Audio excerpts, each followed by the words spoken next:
आप जीत गई। हाँ, आप जीत गई।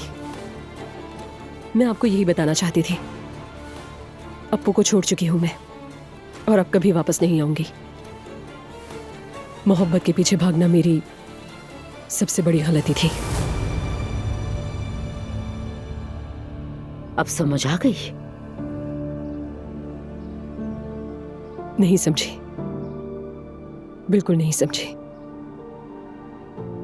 बहुत दुखी हूं मैं, बहुत टूट गई हूं। फिर यहां क्यों आई हो? मैंने जो भी किया वो बहुत गलत था, मेरी गलती थी।